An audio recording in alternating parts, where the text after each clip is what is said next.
കഞ്ഞിക്കുഴി ഗ്രാമപഞ്ചായത്ത് കുടുംബശ്രീ CDS കെട്ടിടത്തിന്റെ ശിലാസ്ഥാപനം ജലവിഭവ വകുപ്പ് മന്ത്രി റോഷി അഗസ്റ്റിൻ നിർവഹിച്ചു. CDSന് സ്വന്തമായി കെട്ടിടം നിർമ്മിക്കാൻ കഴിയുകയെന്നത് അഭിമാനകരമാണെന്ന് ശിലാസ്ഥാപനം നിർവഹിച്ച മന്ത്രി പറഞ്ഞു. കുടുംബശ്രീയുടെ പ്രവർത്തനങ്ങൾ മാതൃകാപരമായി തുടർന്നു വരികയാണ്. നാടിന്റെ വിവിധ മേഖലകളിലെ പ്രവർത്തനങ്ങളിൽ കുടുംബശ്രീ മികച്ച പങ്കാളിത്തം വഹിക്കുന്നുണ്ട്.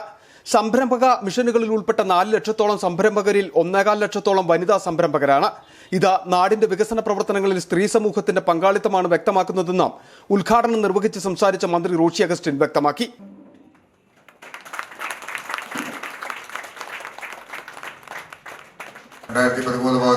ഇവിടെ സൂചിപ്പിച്ചത് ഞാൻ ഓർക്കുന്നുണ്ട്.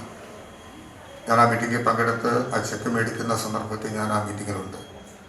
അപ്പം നമ്മുടെ പഞ്ചായത്ത് പണ്ട് മുതൽ തന്നെ ഇക്കാര്യങ്ങളിൽ നടത്തി വന്നിട്ടുള്ള കുടുംബശ്രീയുടെ പ്രവർത്തനങ്ങൾ അത് മാതൃകാപരമായി തുടർന്നു വരുന്നു എന്നുള്ളത് വളരെ അഭിമാനകരവും നല്ല ഇൻവോൾവ്മെൻറ്റും നല്ല സാന്നിധ്യവും അതോടൊപ്പം നല്ല പ്രവർത്തനക്ഷമതയും കാര്യക്ഷമതയും എല്ലാം ഉയർത്തിക്കൊണ്ടുവരാൻ നിങ്ങൾക്ക് കഴിയുന്നു എന്നുള്ളത് ഈ പഞ്ചായത്തിൻ്റെ പൊതുവികസന പ്രവർത്തനങ്ങൾക്കും അത് കാരണമാകുന്നു എന്നുള്ളതിൽ സംശയമില്ല.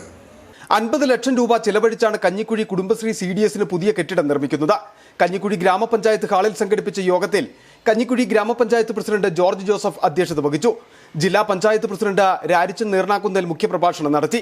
കഞ്ഞിക്കുഴി ഗ്രാമപഞ്ചായത്ത് വൈസ് പ്രസിഡന്റ് രാജേശ്വരി രാജൻ, ത്രിതല പഞ്ചായത്ത് അംഗങ്ങളായ ഉഷാ മോഹനൻ, സിൽവി സോജൻ, അനിറ്റ് ജോഷി, പ്രദീപ് MM, കുടുംബശ്രീ ജില്ലാ മിഷൻ കോർഡിനേറ്റർ ഷിബു ശിവൻ, ഗ്രാമപഞ്ചായത്ത് secretary Athulya V Kumar, CDS chairperson Bindu Salimkumar, Kudumbashree vice chairperson Pushpa Thomas, Kudumbashree member secretary Aniljith KA എന്നിവർ പങ്കെടുത്തു. City vision Idukki.